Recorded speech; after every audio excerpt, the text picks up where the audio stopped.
Sports fans of Real Talk and Hoops Insight, stay in the game with NBA legend Sam Mitchell. Now you can show your love for the In the Game podcast with exclusive merch from the In the Game online store. Coffee cups, caps, grab bold t-shirts, cozy hoodies, sleek thermal drinking cups, and more. It's all with that signature Sam Mitchell swagger. Visit InTheGameStore.com today and get in the game with Sam Mitchell, because it's more than a show. It's a lifestyle on the In the Game Network.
next 30 minutes or a fraction more.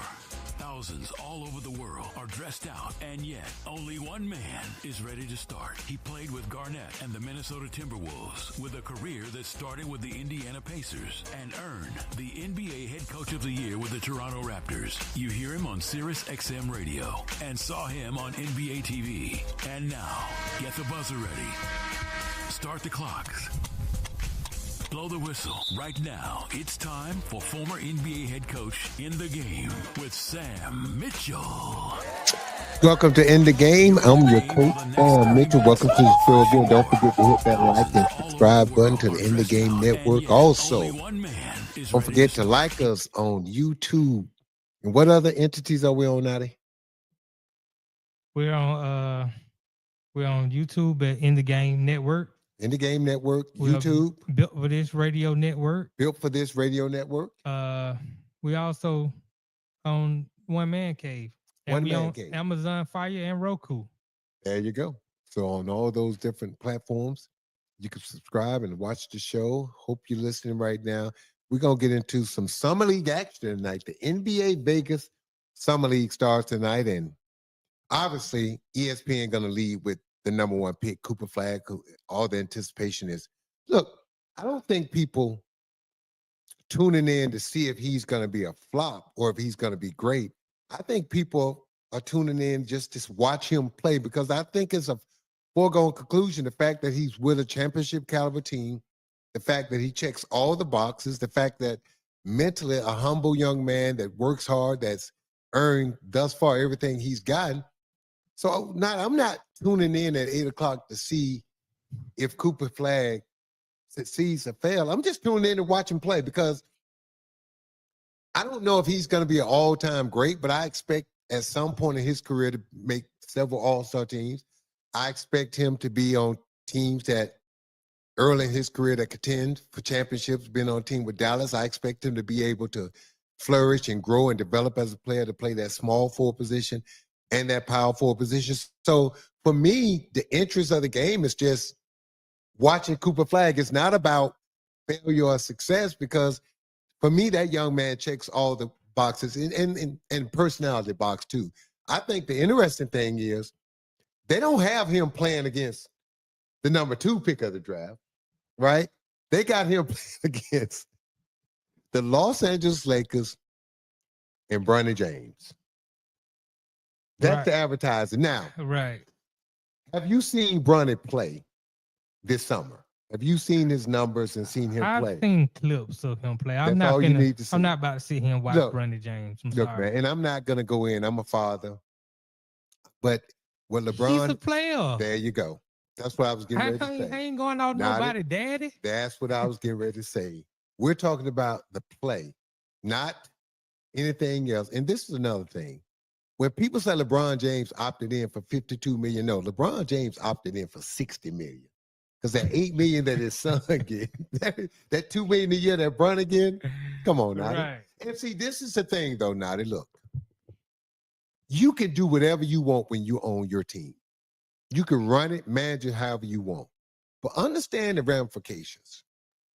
He's getting worse, not better, right? And you guaranteed him $2 million a year, $8 million over 4 years. You got guys bouncing back and forth between the G League and the Laker roster that can actually probably going to help them win some games this year. And if the Lakers are going to have any success this season, like a lot of teams, they're going to have to reach down into that G League team and every now and then pull up a guy when they have injuries or they have guys fatigued to play significant minutes. So those guys are important. We saw with OKC, Indiana, the depth. That it's not just important now to have 6, 7 good players. You got to develop 9 or 10 guys now. Tom Thibodeau, all the criticism he got was because of what? Not developing a bench, not going deeper into that bench. So that's where we are in today's NBA, and I like it. You look at teams that have 14, 15-man rosters. So it's important that you have depth. And so when you look at those guys now, and the NBA is all about earning it, competition, you're going to have guys being called up that can help the Laker team. And you got Bronny James, who they may put a uniform on like they did last year and let him sit there knowing that J.J. Redick can't use him. That can disrupt your basketball team, Nadi. I'm telling you. Look at what's going on in New York with Jalen Brunson, who was second-team All-NBA. His father, Rick Brunson, as the associate or first assistant. Now Mike Brown comes in, and the first thing Mike Brown wants to do is slide Brunson on down to maybe second assistant or something like that to strip away some of his power and bring in another first assistant. And because it's been some chirping on the team with other players, how do you effectively coach a team when your son, now I tell you this, now it makes it a whole lot hell of a easier when your son is either the best player or the second best player on the team, right? That's a lot easier to do. This is the problem. Bronny shouldn't be on the team, shouldn't be in the league, but yet he's getting a guaranteed salary, and there's a lot of nights where they put him on the NBA bench. Now, what happens? Guy gets sick, guy get hurt, couple of guys get hurt, nicked up. You got to play him. Right. And he's playing like he's played thus far. And now I'm just going to say it like this, and you and I talked about this off air. The Summer League does not guarantee success or failure in the NBA. I played in the Midwest Review in San Antonio, and I played in other summer leagues. And now that I was always one of the top scorers. Based on what I did in the Summer League, you could at least project me to say I was going to be an NBA player that when he walked into a game, he can get some buckets. He can make a shot, he can get to the hole, he can score. And wasn't afraid of it, right? Because if you're scoring 24, 25, 26 in the Summer League, that just shows you're not afraid. Now, obviously, the level of competition goes way up once you get to the NBA. But this is the thing now that what people don't understand. Most of your best NBA players are shitty defenders. It's easier to score to me. Now, this is the difference. The shot blockers. You don't have shot blockers in the minor league and in the G League.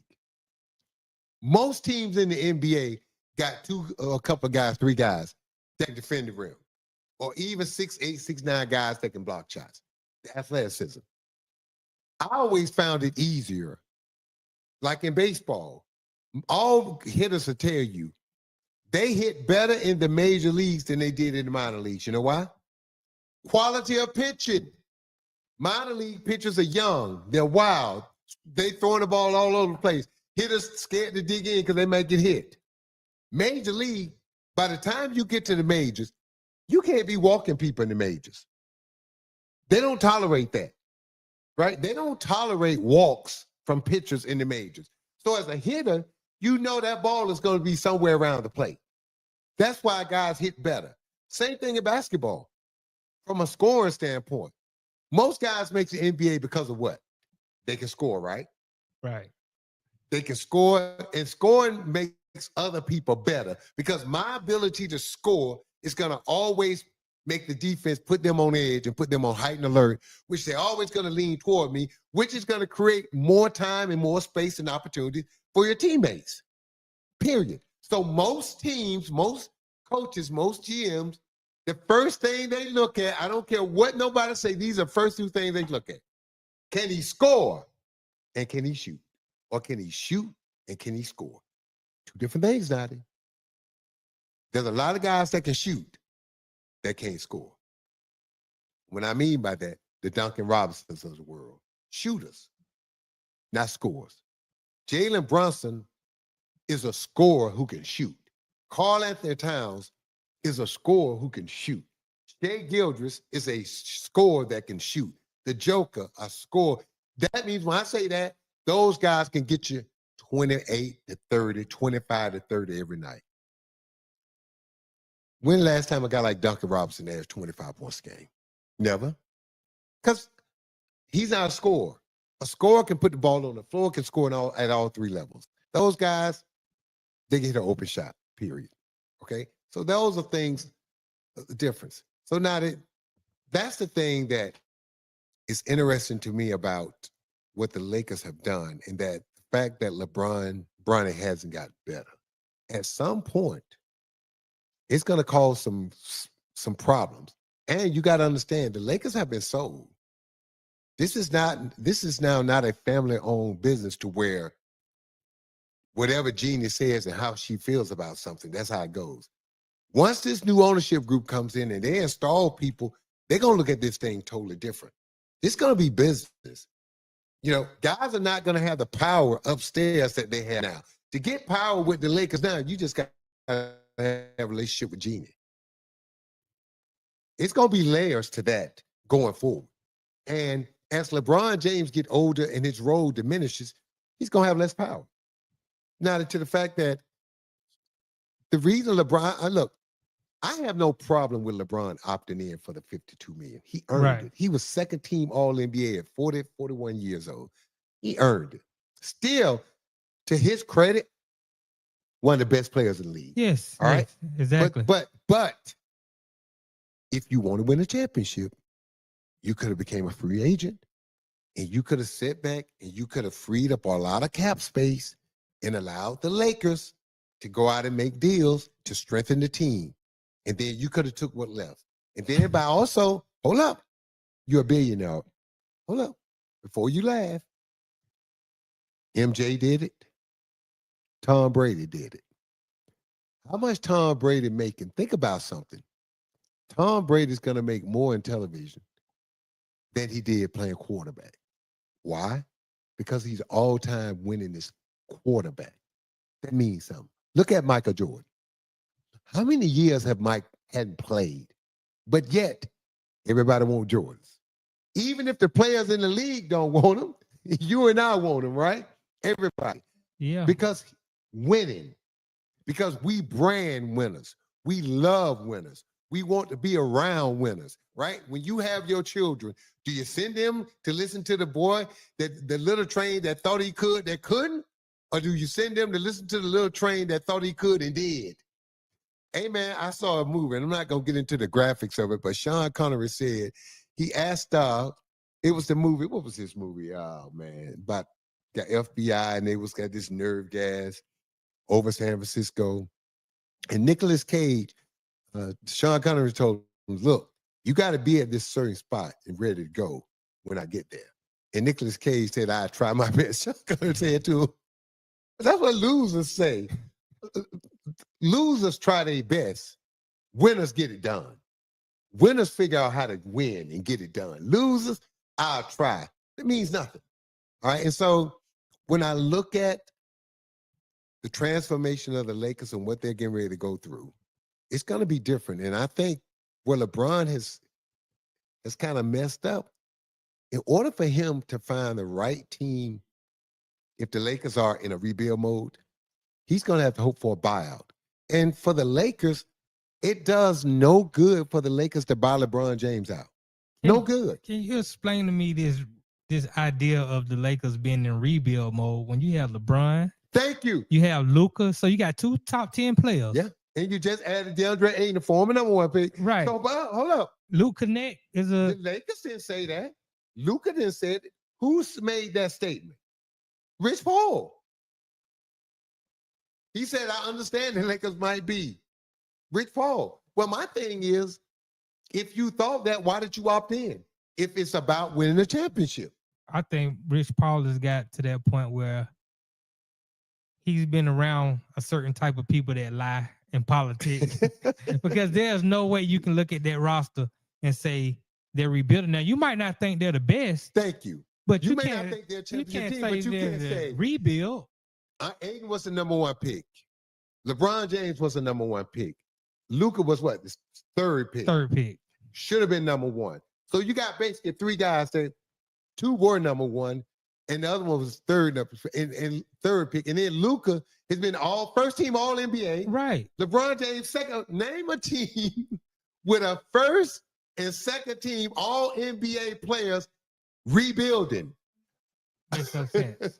Makes no and sense. now that you can't be rebuilding when Luka's getting ready to sign a massive extension and LeBron opted into $52 million. I don't know no teams that got two guys between them getting ready to make $110 million. It doesn't make any sense. Come on, man. Especially considering that they're both healthy. Now think about this, though. Let's play what if. If LeBron would have opted out, would not have opted in, and the dominoes fall, now you get DeAndre Ayton. Now look at all this money you would have had earlier. Look at the moves and trades and things you could have made because you would have had cap space. And I would say, look, man, you might have could have made Phoenix eat more of this contract for the right price. I would take a fly at Bradley Beal.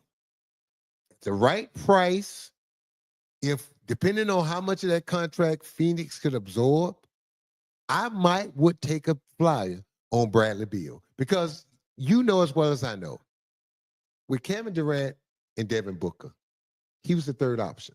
And then you had other guys that can shoot that was there. Devin Booker, some nights he was third option, some nights he was fifth option. When you've been used to being the number one guy, you can't do it. It ain't going to work. Because this is another thing. What I do is score and make others around me better with my scoring ability, right? Right. Okay, when the defense overhelp, boom. Well, I don't make people better by being a number one defender like they tried to get him to be. The worst thing you could do in the NBA is take a guy who's elite in one area and then ask him to do something that he's not even really good at. You're not maximizing what he does. And so you can be a little perturbed with Bradley Beal, but this ain't all on Bradley Beal, because you've asked the guy that's been 10 years, been one of the top 10 scorers every year he's been in the league. And now you put him with two other guys who top 10 scores and say, any, many, money, mo, you're the one that's not going to have the ball in his hand. You're the one that's not going to get the touches. Yeah. You're the one that's not going to get the shots. You're the one that we're going to say play more defense. You're the one that we're going to say now, instead of being the number one guy, we want you diving on the floor taking charges. You're the one that they want to start taking on the role of doing the dirty work. And you're sitting there saying, player, I've been that dude since I walked into the league. I've been one or two. And all of a sudden, you want me to play. You're telling me on three, but the role you're defining for me is like the sixth best guy on the team. Two things. If he went to the Lakers, that wouldn't change. He'll still be third, fourth option. But this is the difference. Devin Booker and Kevin Durant are what players first. Score first. Oh, yeah. What does Luka and LeBron James They're nature? passers. There you go. Okay. That's the difference. They can score, but their nature is to get everybody going because they know they can score the rock anytime. Right. That's the difference. When Devin Booker is playmaking, he's got to make a conscious effort. When Kevin Durant is playmaking, he's got to think about it. That's what Luka and LeBron rather do anyway. So putting Bradley Beal, a shooter like that, and what have we seen with Luka and LeBron when they've been at their best? When they've had a guy on the court that they know can knock down shots. Yes. That's when both of those guys been the best. So to me, if LeBron could have set the table by not opting in for that 52, and Phoenix could have absorbed enough of that money, because Bradley Beal, in order for him to get bought out, he's going to have to take a haircut. But I don't know how much. But I'm just throwing this whatever. And I know, look, if was a fifth, we'd all be drunk right now having a good time. But my point is, there were some levels of things that could have been done to even improve this Laker roster even better. And now look, no one foresaw the Portland Trailblazers buying out DeAndre Ayton. But you should have started thinking, once Milwaukee went down that road with Dame Lillard, it gave other organizations an opportunity to say, hey, let's look at this, because this is what Milwaukee's saying. We saw the cap go up this year. Right. So as they stretch Dame out over, I think 5 years they can, the cap is going to continue to rise. Right. So instead of maybe hitting him at 22, by the time that cap hit could be 10, it could be 12, right? Right. It may be something more manageable. Now, anytime you got a cap hit of money, it hurts you. But think about what Milwaukee choices was. Improve the team around Giannis and make him want to stay, or not improve the team and he starts asking to leave. And this is why I know how valuable Giannis is.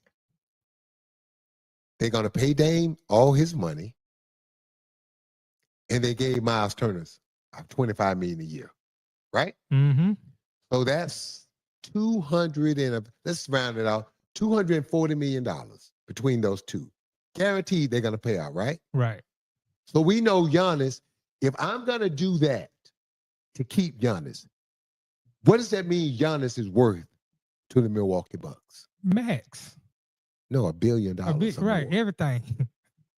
All Because of it. think about it. I just guaranteed two guys, and one of them's not going to play for me. $250 million, roughly.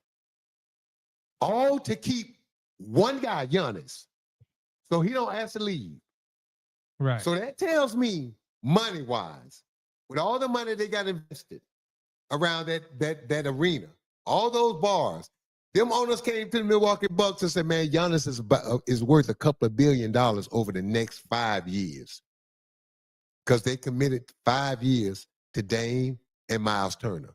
So that tells me Giannis is probably worth between $1 and $2 billion. So for the Bucks to sit there and say, you know what, I'll spend $250 to make $1 billion plus. Right. That's how you have to look at it. That's why I know Giannis is worth every penny. It's worth it because the Milwaukee Bucks showed you by the moves that they made that he's worth. Actions speak louder than words. Now, as a head coach, I can understand you want to have the best roster available to you so that you can win. But you also want to have some flexibility because you don't know exactly what your team is going to look like, and you don't know the health of your team come trade deadline. So you always, a good GM, the same thing with a good coach. A good coach always going to have 2 timeouts at the end of the game, not 1, 2.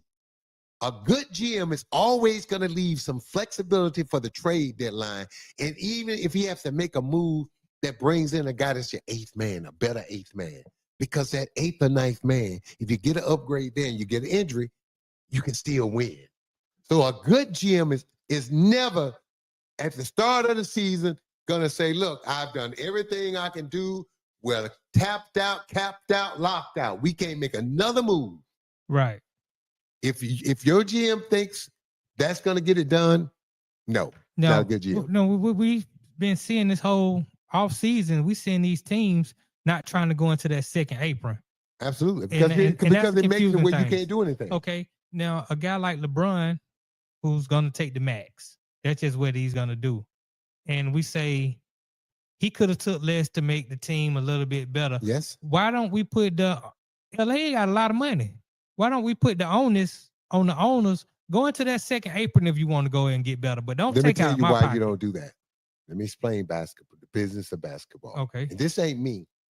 This is Wayne Emery, first Black general manager in the history of the NBA, Hall of Famer, NBA champion as a player. Right? This is what he used to explain. Every time as a team you go into the tax and you sit down and you write a check to the NBA, that money goes into a fund. And at the end of the year, the teams that stay under those tax levels and don't reach those thresholds, the NBA divides that money up and send them a check. So think about what you're doing. Every time you write that check and send it back to the league, you're paying all the other owners that stay under the tax. You're paying them to catch you and to beat you. So you're giving them more resources and you're hurting and limiting yourself. And now I'm going to go a step further. As a coach, as a player, I measured everything I did by winning games, right? When you're an owner and you were in business, how did you equate winning and losing in business? Making money. There you go. So as an owner, when you sitting there, are you really winning in your mind? Yeah, we won the championship, and I wrote a check for $400 million. Did we win? Let me tell you who won the championship. OKC won a real championship.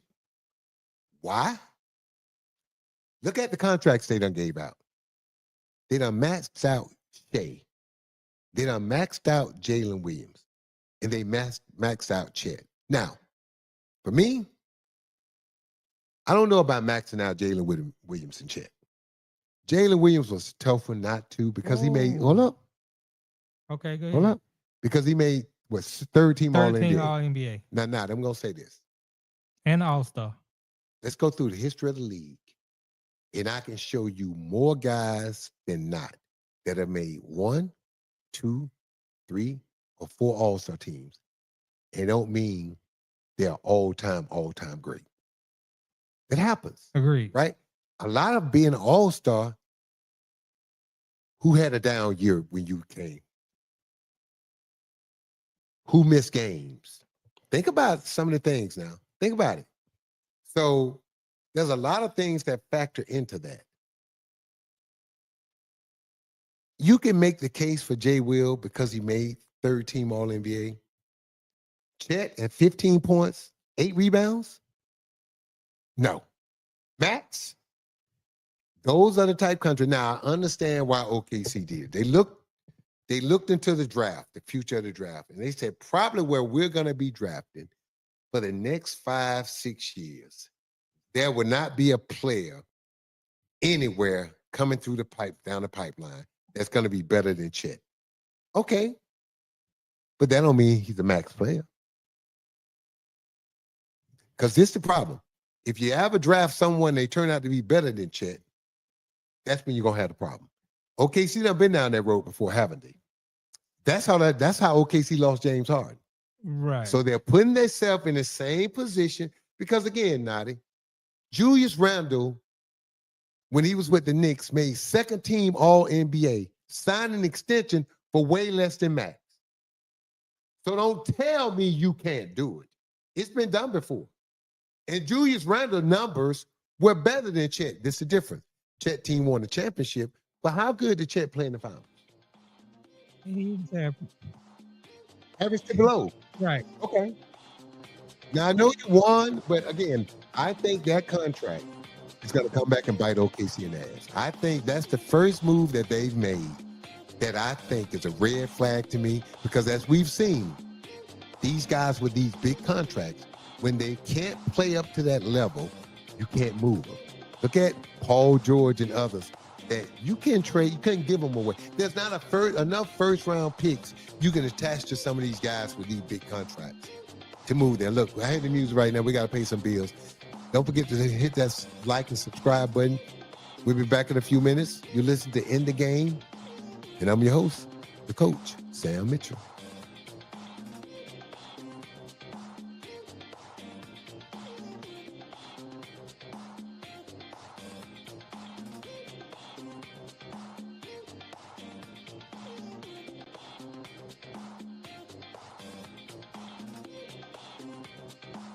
Sports fans of Real Talk and Hoops Insight, stay in the game with NBA legend Sam Mitchell. Now you can show your love for the In the Game podcast with exclusive merch from the In the Game online store. Coffee cups, caps, grab bold t-shirts, cozy hoodies, sleek thermal drinking cups, and more. It's all with that signature Sam Mitchell swagger. Visit InTheGameStore.com today and get in the game with Sam Mitchell, because it's more than a show. It's a lifestyle on the In the Game Network.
Former NBA coach Sam Mitchell is taking a break.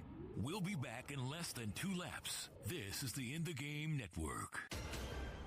And we're back on the In the Game Network with Coach Sam Mitchell. Lean in right now to hear what the coach has drawn up on the chalkboard. Turn up a little bit. Welcome back. In the Game. I'm your host, Sam Mitchell. Don't forget to hit that like and subscribe button to In the Game Network. I'm your coach, Sam Mitchell. Before we went to break, we started talking about Summer League, which starts tonight. Cooper Flagg, number 1 pick of the draft, and his Dallas Mavericks take on the Los Angeles Lakers and Bronny James at 8 o'clock ESPN tonight. And now that we started the conversation and talking about that game, and I kind of said my expectations for watching the game is not to see if Cooper Flagg is going to be good or bad. I expect him to be good. It's just to watch him play. And my thought process with him is to see where he is. And now that we're not going to get a true picture of what Cooper Flagg is, because once you put Anthony Davis and Gafford and all these guys around him, he's going to have to figure out how to fit in and change. And because we're talking about guys that are Anthony Davis, top 75, Kyrie Irving, Hall of Fame. We're talking about Hall of Fame type guys. So he's going to, and what I love about this, what Cooper Flagg is going to do for Dallas is this. He's going to bring them energy.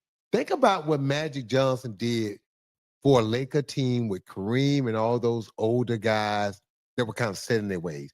Anthony Davis won a championship, kind of set in his ways. Kyrie Irving has won a championship, kind of set in his ways. Now, all of a sudden, here go a young guy, Cooper Flagg, comes in bouncing with all the hype around him. And this is another thing you know. Because Cooper Flagg on your team, every night eyeballs are watching you. You're going to be on TV all the time now. You're going to be watched. You're going to be one of the teams that everybody's focused on. I love this because it's going to force AD and some of them other guys to like, whoa, we got to come prepared. Because if we come out the box BSing, it's going to be all kind of flack on us, man. People going to be all over us. So I like that added pressure with the extra expectations on this team. I love the fact they got a young, energetic guy like Cooper Flagg that's going to infuse energy and toughness and all that things that make a young team feel young. And so I'm excited from that standpoint.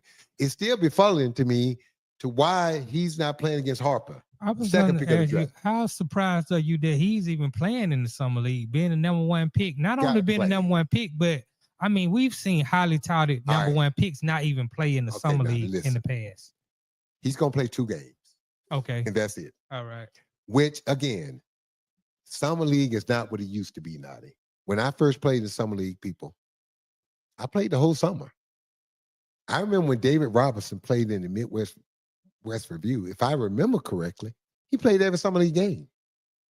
That's what the Summer League for. Now, because of the schedule in Vegas and all this stuff and all the hype, these GMs, they just want to give you a taste of this guy because they don't want to roll him out there because you open the guy up to what? Injury. Criticism and injury. Right. Injury, yeah, not, but this is the thing. He's playing in a basketball game. He's playing in thousands of games. He's going to play in thousands more, you hope. That's always on the table. No, you're not. For every player, in the back of your mind, injury's always there. But with these young guys, it's not that. It's how they show, how they look, how they play. Because now, the world is, see, this is what I love about the draft this Summer League. 82 games. The GM get to sit up there in the stands. They always show the camera on the GM sitting up there like this. Look what I put together, the master of my domain.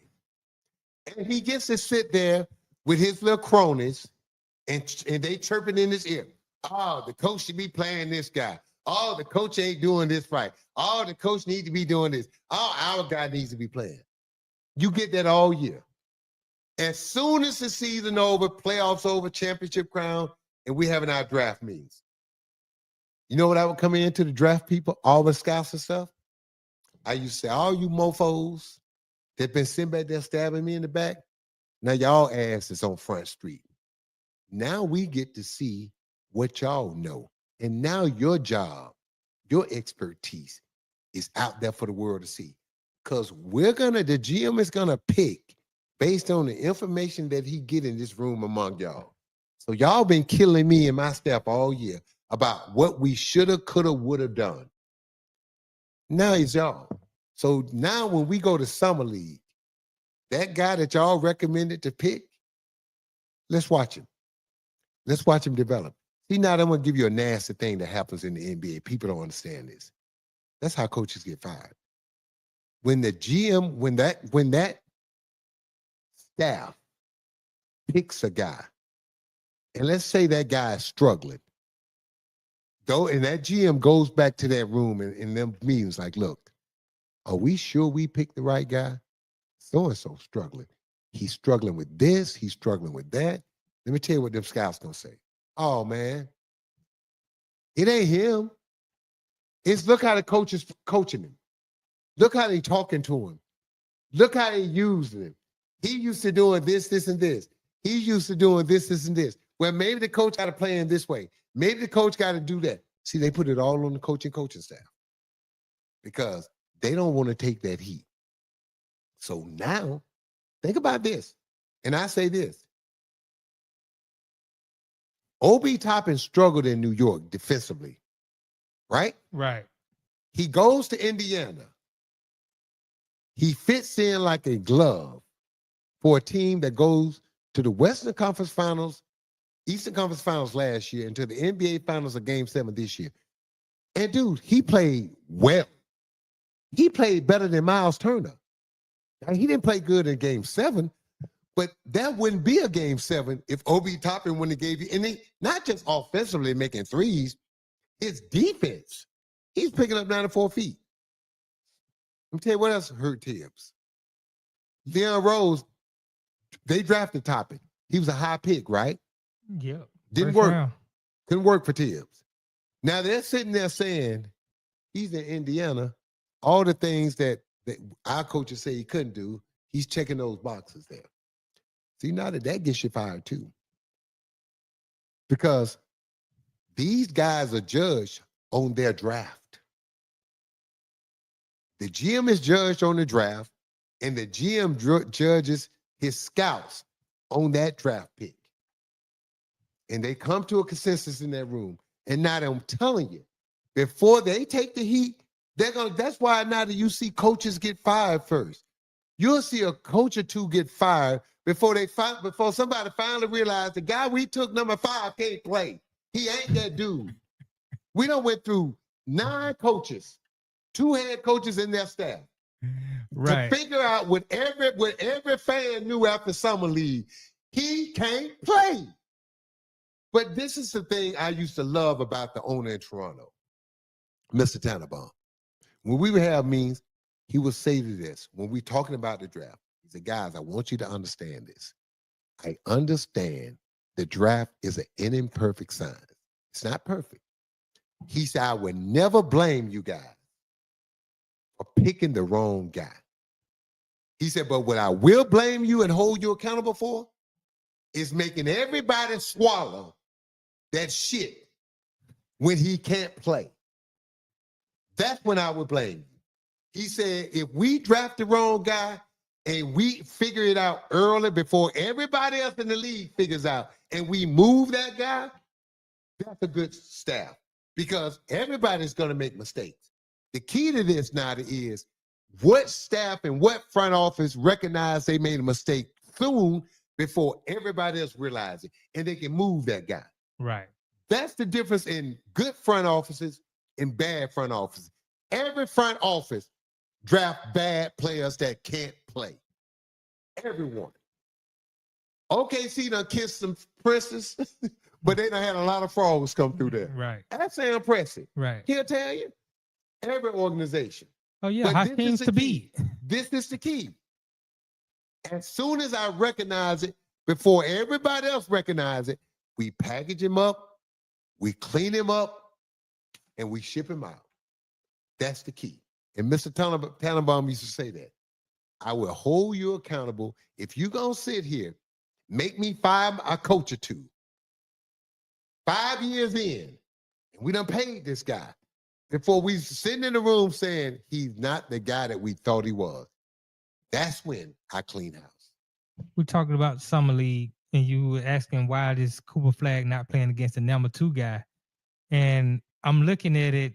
The average ticket price for this Dallas Lakers summer league game. The summer league game. Now hold up. Let's set the tone. The reason summer league had became so successful, it was the best value for families. Well, look what I mean. You pay one price. You could float between the Thomas Mack Center and the auxiliary gym and watch. There's 8 to 10 NBA games a day. And the thing that's cool about now, have you ever been to Vegas for summer league? Not for summer league. You need to go because this is the thing. All the players are floating around, all the GMs. Now that you could be in the gym and you can walk in there and they have a section off sometimes, but sometimes they don't. Like in the later games, as the summer league start thinning out, you could be in the gym and you could be sitting next to, back in the day, Jerry West. Just sit next to him. He just come up and sit down beside you. Especially because all the hype is the first week or something, first 4 days of summer league. When you get to the second half of summer league, that's when a lot of people leave and it thins out. The gyms are half full, and later in the game, later in the day, they're almost empty, except for the scouts and fans. But the value of being able to buy one ticket a day and see up to 10 games that float back and forth, and you have access and get autographs and take pictures with LeBron floating around, because all the NBA players are hanging out in Vegas. So when you're on the strip, when you're in the casinos, the players are down there gambling. So you're in the clubs and the bars with them. So it's a great place to meet your favorite NBA players because you're going to have access to them because they're not walking around behind ropes. They're floating around with the general public. That's the cool thing. But now let's go to this is what I don't like. Tell me about the ticket prices. Because see, these ticket prices should be capped. And it should be, these are the prices. First come, first serve. When we're done, we're done. But let's hear what the ticket prices are going for. The average ticket price is $223. The cheapest is coming in around $85. And a courtside seat will run you over $3,000. For a summer league. For a summer league game. Come on now, that's ridiculous. See, it's like everything else, man. It starts off good. It starts off affordable for the families. Now, there was a lot of people would bring their kids to summer league because that's the only time they could afford them. They could afford to see these guys play live. They can't buy tickets in the regular season. Now, okay, last game that I paid for, that I bought tickets and paid to go to a game, it cost me $600 for me and my wife to go. The last football game I went to with parking and concession and good seats, not the best, but just good seats, it cost me $1,000. My wife looked at me and said, you know, I could have bought me a pair of red bottoms for $1,000. So next time that you want to take me to a game, you go and give me that $500 and let me go shopping, buy me some shoes. Because we spent the whole game doing this, standing up, sitting down, standing up, sitting down. Excuse me. People, I don't know why people come to the games. They don't watch the game. They just go back and forth to bathroom, concession. They don't watch the game. Now, I won't go to another game unless I'm sitting in a box suite. I won't go because it drove me crazy. Finally, after halftime, my wife and I went in the bar and watched the rest of the game. I'm like, I just paid $1,000 to sit in the bar and watch a game. I could have went to the bar around the corner from my house and spent $100. So that's ridiculous, Nadi. $3,000 for a summer league for courtside seats. Now, they're like everything else. We're going to mess it up. Those tickets should be capped in price, and that should be it. First come, first serve. Yeah, it's ridiculous to see Bronny and that's crazy. That's crazy. But now then, look, man, I think for the value, summer league is the best value around. Because now you can stay in hotels in Vegas for under $50, $60 a night. You could eat buffets and things. It used to be where you could bring your family out to summer league, and for everything now to stay 3-4 days, food, everything, spend less than $1,000 with tickets to the game.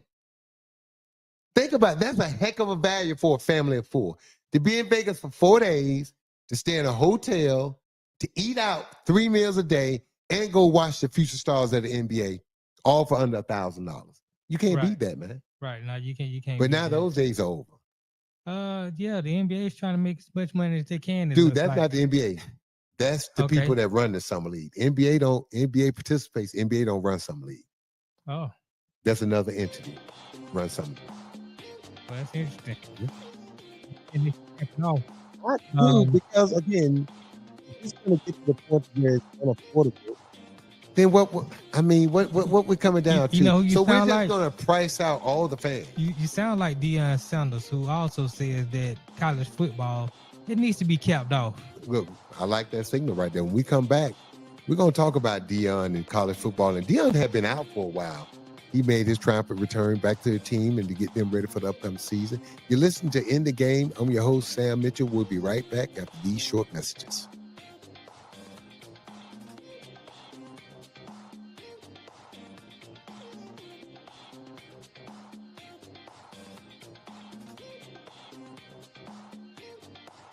Sports fans of Real Talk and Hoops Insight, stay in the game with NBA legend Sam Mitchell. Now you can show your love for the In the Game podcast with exclusive merch from the In the Game online store. Coffee cups, caps, grab bold t-shirts, cozy hoodies, sleek thermal drinking cups, and more. It's all with that signature Sam Mitchell swagger. Visit InTheGameStore.com today and get in the game with Sam Mitchell, because it's more than a show. It's a lifestyle on the In the Game Network.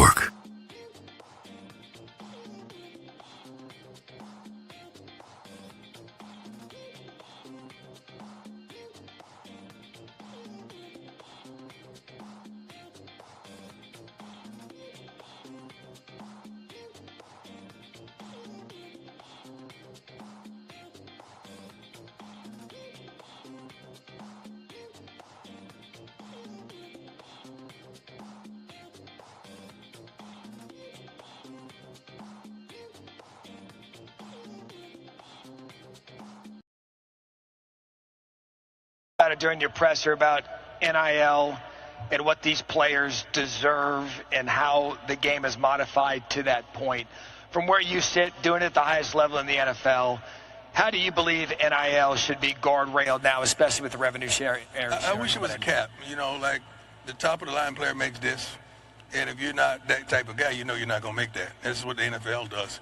So the problem is you got a guy that's not that darn good, but he could go to another school and they give him $500,000, and you can't compete with that. That don't make sense. And you're talking about equality, not equality, like equal. I guess equality.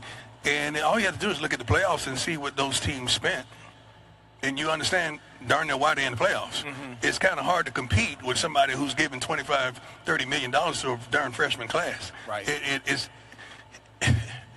It's crazy. We're not complaining because all these coaches up here can coach their butts off and give them the right opportunity with the right players and play here and there, you'll be there. But it's what's going on right now don't make sense. And we want to say stuff, but we're trying to be professional. But you're going to see the same teams darn near at the end and with somebody who sneaks up in there. But the team that pays the most is going to be there in the end. Welcome back to In the Game. You listen to those comments from Prime Time himself, Deion Sanders, the coach of the Colorado Buffaloes. And now that he's 1,000% correct. It's an arms race. This is what's crazy. And don't forget to hit that like and subscribe button to In the Game Network. But Nadi, he's 1,000% correct. We're going to see Georgia, Ohio State. We're going to see the teams with money in that 12-team to 16-team college playoff every year, because Deion is right. This is what's stupid about college. There's a salary cap in the NFL. There's a salary cap in the NBA. There's a fictitious salary cap even for major leagues that some teams in Major League Baseball just won't go over. But this is what's dumb about college. There is no salary cap. A team theoretically can pay their freshman class any amount. And Deion said it. So let's say your freshman class consists of 13, 14, 15 guys. And there you spend $30 million. That's an average of $2 million per player. Who can compete with that? Now, this is what Deion's talking about. He's not talking about that money that they're going to split from that settlement and that all these teams get, what, 20 million, something like that? What he's talking about is that NIL money, right? So now these teams got these NIL funds from these boosters. Well, the courts have made it legal for the colleges to actually pay the players now. Yes, the schools are paying. Right. Now, the NIL is something totally different. That's what I'm saying. This is another revenue stream for the players. Right. So that's what they're saying. Look, the college technically has a salary cap. With that money, it's supposed to be split up among the revenue sports. Correct. How you divide it up, that depends on each university, from my understanding. Correct. $20.5 million. Yep. But what Deion is talking about is on top of that 20. Because think about it. Let's say out of that $20 million, you give 18 to football. You got 85 players, scholarship players on the football team. You got to pay your backup something, right? Because the backups are valuable. Think about it. Starters are going to get hurt in football. If you go from a starter, let's say making $500,000 to a backup that's making 10 grand, oh, you getting your ass beat because you just can't compete. You can't go from the drop-off, can't be from 500,000 to 10,000. That's like a D2 player, right? Or a mid-major Division I player. So if you're Ohio State, and you're paying your center 500,000, the backup got to be getting 150, something, right? Because he's got to be able. And normally your backup, let's say for an offensive line, normally your backup are guys that can play two positions. So if he's a center, he could probably play guard. If he's a guard, if he's a tackle, he can play left or right tackle. Right. You're gonna have to pay some of your backup guys. You're gonna have to pay some. You're gonna have to pay at least 2 or 3 backup linemen because those guys are gonna play, Noddy. Yeah. You're gonna have to pay some backup DBs. Yeah. Backup running backs, backup receivers and tight ends. You're gonna have to pay backups on each side of the ball. Quarterback got to get paid. Thank you. But what it sounds like what Deion is saying in those comments is the top players should get paid top money, and then everybody else, what he's saying is we average it out. So let's just say the quarterback number should be 10%. And then the next, whatever you deem the next best position, right tackle, whatever that is, get them a percentage and cap it out. That way it comes down to, because what Deion is basically saying, this is what you want to see. Say that salary cap is 25 million, arbitrary number. And that's including NIL money. Okay. Say 25 million. But see, the problem is this. Star players can go get any amount NIL. Right. That's the problem. Like he said, you can have a player that you got on your roster who ain't no good, but he can go get 500,000. So what a team can do to circumvents the cap, what they can do is just go get NIL money for that guy. Right. So they need. So that's why the NIL. That's why the NIL and the money is got to be all tied together. I know it don't sound fair because you're stripping individual athletes of a chance to go out and earn whatever the market's willing to pay them, but then you're back to the same system because. Ta-da, dude! Exactly. When has the NCAA ever operated on fairness? I don't see how they're going to be able to do it now because with the NIL, I can still go. If I'm at Alabama and I can think about it. It's quarterbacks in college making $4 or $5 million. Yes. Now think about that, Noddy. Yes. $4 or $5 million. The guy that was at Georgia, he went to Miami and he's making how much? $4 million, something like that. And then the guy that left Tennessee went to UCLA is getting 4 or 5. Right. And now we're talking about UCLA, which is not any good. They're not any good, but there's a reason why college football migrated to the Power 5, and you start seeing teams from the Big 12. Now all of a sudden, Texas is in the SEC. Thank you. So it's never been a level playing field when you're talking about college football. I don't see how they can clean it up, and because with the NIL money, and you're able to pay those guys separate, I don't see how you're going to be able to regulate it. Because the NIL, that's what's going to tip the cap. Because I can always overpay a guy through NIL money. Right. You got 300 or so colleges. Unless you, now, can you cap the NIL money? I don't know. That's going to be, again, that's going to be America. We're capital. That's going to be a legal there you dispute. go. See, now this is the thing. When you start talking about putting in caps, it goes against the fiber of this country as entrepreneurs to say people should be able to make whatever somebody willing to pay them. Now you're dealing with antitrust laws. Yeah, so again, I understand what Deion is saying, but I don't see how it's going to work, man. Because again, NIL money is based on whatever somebody want to pay me. Right. That's different. And how can you take, so let's just say, how can you take my NIL money and give it to the rest of the people that people don't want to give? That you can't. No, you can't. Because Deion equated the college football system to the NFL system.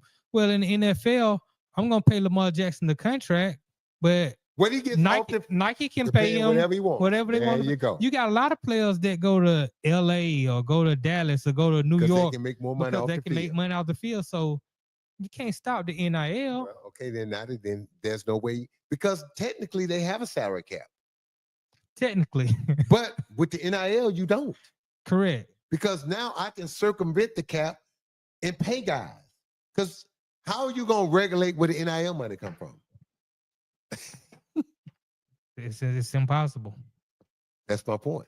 Right. So, look, I understand. But Deion, look, man, I'm telling you, college football is not going to be fun anymore. College football is going to come down to about 40 teams. It's going to, in 16, what is it? Eventually, it's going to be a 16-team playoff, right? It's 12 now, right? Right. But they're going to eventually settle at 16. So think about this. How much fun is it going to be to watch a collection of basically 30 teams fight for 16 spots? Yeah, but this is what they're going to do. You're going to have your Power 5. If you can win your conference. So the SEC. You're going to have the ACC. The Big 10. And the Big 10. You're going to have the Big 12, which now is 16 teams. I don't know. They're rearranging the conferences. But you got your big conferences. You'll be your Power 5. Basically 4. So, yeah, you're going to probably get 2 teams out of each of those conferences. A wild card. You win your championship game. But then you got that, who is the best team outside of the Power 5? Notre Dame. After Notre Dame, it's nobody. Last year you saw Boise State. They made it. They were the best team outside of the Power 5. They won't be so you're probably going to add 2 teams that way. We won't. It's going to be hard because of who they play. Right. How do you put a Boise State in out of the Mountain West or whatever conference they're in? Because you got to. Hold up. When there's an SEC school that done played Alabama, Georgia, Texas, Oklahoma, LSU, Ole Miss. Who else am I missing out? Tennessee, Florida, Tennessee, Florida State, Florida State, not SEC. No, the ACC. But think about it. So now that's 8 schools, that somebody in. Hold up, somebody in the SEC gonna have to play all those teams. Yes, but what you just said, how are we gonna make college football fun for everybody? Well, this is how they're gonna do it. But now it's not gonna be fun when I go watch a team from one of them weak conferences get beat by 40. 50. Yeah, well, that's not going to be fun. That's what you're going to see. And then for the teams that got to play a tough game, they're going to be like, hold up, look who they played and look who we played. How is this a playoff? Right. When we could beat somebody by 40. Yeah, but those small school teams, those teams that are outside of the Power 5, their fan base is just going to be excited to see them make the playoffs. Okay. And have a shot. Now that they'll be excited until they get drubbed. Yeah. I've been to a playoff game where the team got drubbed. In like the second quarter, the fans are sitting up there. They don't want no beer no more. They don't want no hot dog. They sitting around saying, dude, this ain't fair. Our kids getting their butt whipped. This ain't fair. It's like grown men playing against children. They didn't like it. That excitement wears off now. That after 10 minutes, you getting smacked in the face, realize you can't win. Okay. It reminds me when I was in high school, sophomore. We played Warner Robins High School. I'm lining up. I look like a 15, 16-year-old. I'm lining up in front of guys with a beard. High school. Yeah, those. Oh, heck no. Those boys at Warner Robins, grown men. If my daddy should have came out on that field and stopped the game and said, no, your daddy should have suited up. No, thank you. Yeah. No, they really hurt him. Dude, man, right. Them boys wore us out, man. They were grown ass men, damn near. Young men playing against boys. So my point is, man, look, now that they're not going to get this prime time, man, I love you.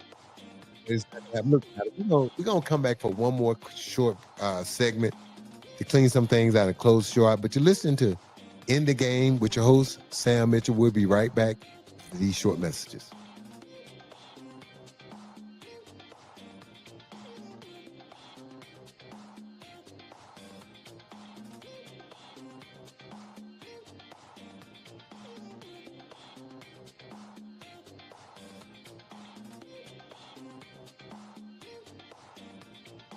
Sports fans of Real Talk and Hoops Insight, stay in the game with NBA legend Sam Mitchell. Now you can show your love for the In the Game podcast with exclusive merch from the In the Game online store. Coffee cups, caps, grab bold t-shirts, cozy hoodies, sleek thermal drinking cups, and more. It's all with that signature Sam Mitchell swagger. Visit InTheGameStore.com today and get in the game with Sam Mitchell, because it's more than a show. It's a lifestyle on the In the Game Network.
Welcome back to the show. Welcome back to In the Game. I'm your host, Sam Mitchell. Don't forget to hit that like and subscribe button, In the Game Network.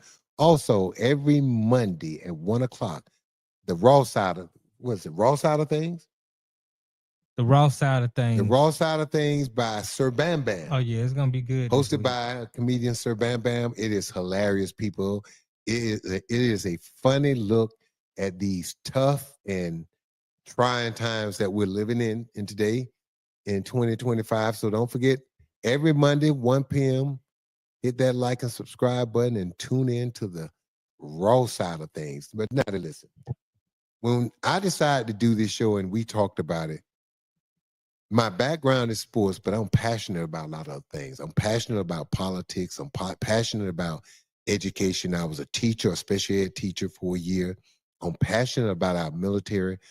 For those of you who don't know, I had a second lieutenant commission. I did basic training at Fort Bragg.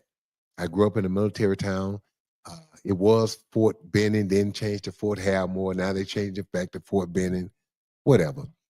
That's my hometown. I was in high school ROTC for 4 years. Even though I was on a basketball scholarship at Mercer, I joined ROTC my freshman year. I did all 4 years of college ROTC, did my basic training between my and my junior, senior year. And so if it wouldn't have been for basketball, my career path was going to be military. My dream was to become a general one day. And that was it. So I said all that because when I decided to do this show, it wasn't just going to be about sports. You was going to get my insight, my feelings on a lot of different topics. And first of all, I want to say, man, my heart goes out to the people in Texas, man, with the flooding, with the loss of life every day, we see that number climbing.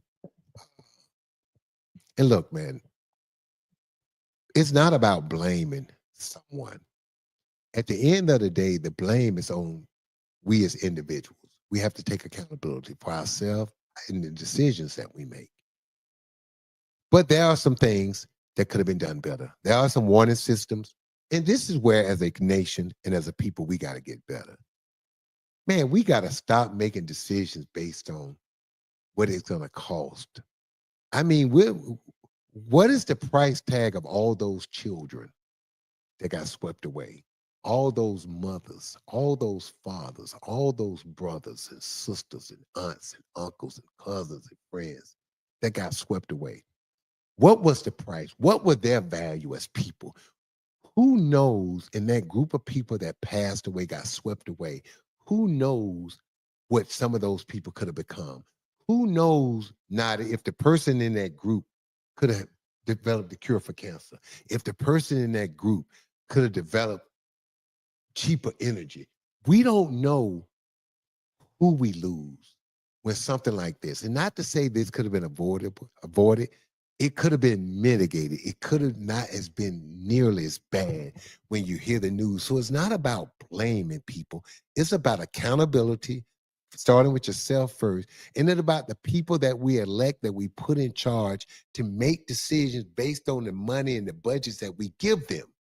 They got to start putting us first. Stop looking at everything. I'm going to say something. And I want to grab my phone and I want to Google this. Stay with me. Because there's a lot of talk about people. And every time it's a candidate that runs for office and he has some social views or social things that he wants to do, we want to brand that person a socialist. We want to say, oh, that person's a socialist. They want to take us back. We're a capital. Hold on for a second. Just bear with me. What the hell is socialism?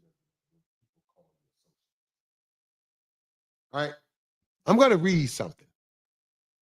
All right. This is what the President of the United States said, Harry Truman, about what people, when they start calling you a socialist. Hold on.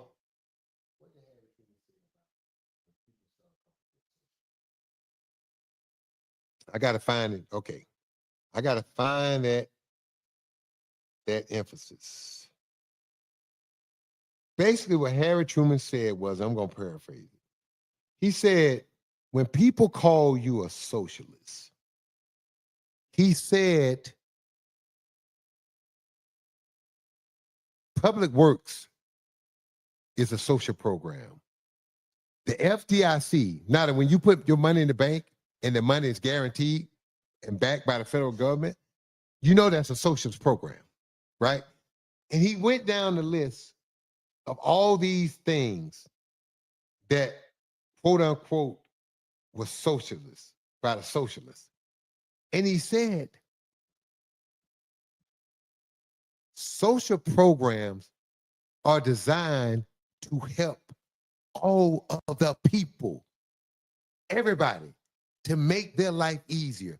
The role of government is supposed to make everybody's life better, to give everybody a fair chance, to level the playing ground so that you make it by the sweat of your brow.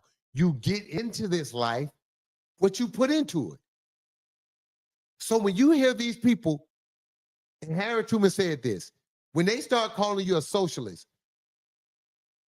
is it socialism to tax the poor and give to the rich? Is it socialism for only the wealthy to have access to health care? Is it socialism for everybody to have school vouchers, even the rich people, to send their school kids to private schools and not pay for it even though they can afford it? Harry Truman said, you better be careful when people label you a socialist, because all they're doing is trying to strip away your dignity. All they're doing is trying to strip away the things that the government is supposed to. Now that we pay taxes, and we pay a lot of money in taxes, Not only that, we pay a tax on every good and service that we use in this country. Yeah. You can't buy a stick of bubble gum without paying tax. You can't buy a Coke without paying tax. When you go get your hair cut, they factor in the tax because the barber got to pay a tax. When you go buy a cell phone, there's a tax. When you go have a beer, there's a tax. When you stay in a hotel, they tax you for every single thing. Now, this is another thing. Our tax money go to national parks, right? Yeah.